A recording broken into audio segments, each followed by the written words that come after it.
Hi friends, welcome to my channel. ఇక పల్లవి చాలా కోపంగా అయితే హాల్లో సోఫాలో కూర్చొని ఉంటుంది. ఇక అప్పుడే అక్కడికి శ్రేయ వచ్చి, పల్లవి నా టాబ్లెట్స్ అయిపోయినాయి, వెళ్ళి తీసుకునిరా అని అయితే ఆర్డర్ వేసినట్టుగా అంటూ ఉంటుంది.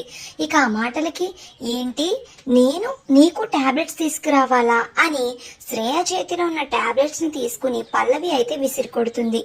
పల్లవి అలా గట్టిగా అరవడంతో హాల్లోకి అవని వాళ్ళ ఇంట్లో వాళ్ళందరూ కూడా వస్తారు.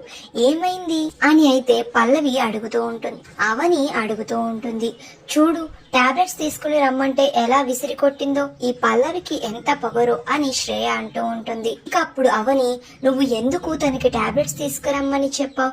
తను ఇంటి పని అంతా చేసి అలసిపోతుంది, నువ్వు టాబ్లెట్స్ తెమ్మని ఇంకెవరికైనా చెప్పాల్సింది కదా అని అవని అంటుంది. ఇక అప్పుడు శ్రేయ, ఏ పల్లవికి నువ్వు ఒక్కదానివే పనులు చెప్పాలా, నేను చెప్పకూడదా అని అయితే అంటూ ఉంటుంది. అవును, నేను ఒక్కదానినే చెప్పాలి, ఇంకెవరు చెప్పకూడదు అని అవని అంటుంది. ఇక ఆ మాటలకి శ్రేయకి చాలా కోపం వస్తుంది. అవునులే, ఎంతైనా మీ ఇద్దరికి తండ్రి ఒక్కడే కదా, అందుకే తను నీ సొంత చెల్లి కాబట్టి తన మీద నువ్వు కేరింగ్ చూపిస్తున్నావన్నమాట, నేను ఎంతైనా పరాయిదాన్నే కదా అని శ్రేయ అంటూ ఉంటుంది. ఇక ఆ మాటలకి పల్లవి సైలెంట్ గా ఉండిపోతుంది. ఇక అవని ఏమీ మాట్లాడకుండా అలా చూస్తూ ఉంటుంది. మరి నెక్స్ట్ ఏం జరుగుతుందో తెలియాలి అంటే ప్లీజ్ సబ్స్క్రైబ్ మై ఛానల్.